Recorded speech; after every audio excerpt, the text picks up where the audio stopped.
শুধু বইয়ের পাতায় নয়, এবার পুরস্কার মঞ্চেও জয়ী সিঙ্গারের শিক্ষার্থীরা।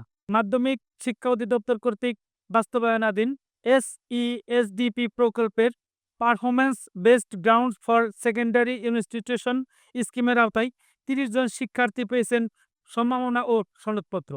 ২৩ জুলাই বুধবার বেলা ১১টায় উপজেলা মিলনায়তন কক্ষে উপজেলা মাধ্যমিক শিক্ষা অফিসের আয়োজনে এই অনুষ্ঠান অনুষ্ঠিত হয়। অনুষ্ঠানে উপজেলার 10টি প্রতিষ্ঠানের ওই স্কিমের আওতায় ৩০ জন কৃতী শিক্ষার্থীদের ক্রেস্ট ও সনদপত্র প্রদান করা হয়েছে। শিক্ষার্থীরা পুরস্কৃত হয়ে উচ্ছ্বাস প্রকাশ করেছেন। অনুষ্ঠানে সহকারী কমিশনার ভূমি SM আব্দুল বিন শফিক এর সভাপতিত্বে প্রধান অতিথি হিসেবে উপস্থিত ছিলেন প্রফেসর নাসিরউদ্দিন আহমেদ, পরিচালক বাংলাদেশ অ্যাক্রিডিটেশন কাউন্সিল।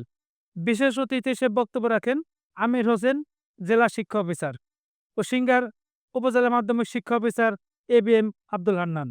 এ সময় বিভিন্ন শিক্ষা প্রতিষ্ঠানের প্রধান, ম্যানেজিং কমিটি, গভর্নিং বডির সভাপতি, কৃতী শিক্ষার্থীদের অভিভাবক এবং কৃতী শিক্ষার্থীরা উপস্থিত ছিলেন। সিঙ্গার পাইলট বালিকা উচ্চ বিদ্যালয়ের এক কৃতী শিক্ষার্থী উচ্ছ্বাস প্রকাশ করে বলেন, এমন আয়োজন সত্যিই আমাদের জন্য গর্বের, ভবিষ্যতে এগিয়ে যেতে অনুপ্রাণিত করবে, লেখাপড়ার প্রতি আরও মনোযোগী হতে সাহস যোগাবে। অনুষ্ঠানে বক্তারা বলেন, এই পুরস্কার শিক্ষার্থীদের মধ্যে আরও উৎসাহ উদ্দীপনার সৃষ্টির পাশাপাশি শিক্ষকদের প্রতিও দায়িত্ববোধ বাড়াবে। ভবিষ্যতে এমন কার্যক্রম শিক্ষার মান উন্নয়নে গুরুত্বপূর্ণ ভূমিকা রাখবে। শিক্ষা মন্ত্রণালয়ের এমন সময়োপযোগী উদ্যোগে মাঠ পর্যায়ের বাস্তবায়ন করে আমরা এই উপজেলাকে একটি শিক্ষাবন্ধক হিসেবে গড়তে চাই। শিক্ষকদের আন্তরিকতা, অভিভাবকদের সচেতনতা এবং শিক্ষার্থীদের নিষ্ঠা থাকলে তা অসম্ভব কিছু নয়। পারফরম্যান্স বেসড গ্রাউন্ডস কার্যক্রমের মূল উদ্দেশ্য হল শিক্ষার্থীদের মাঝে গুণগত শিক্ষা অর্জনের আগ্রহ সৃষ্টি করা এবং শিক্ষা প্রতিষ্ঠানগুলোর উন্নয়নে আর্থিক সহায়তা প্রদান করা।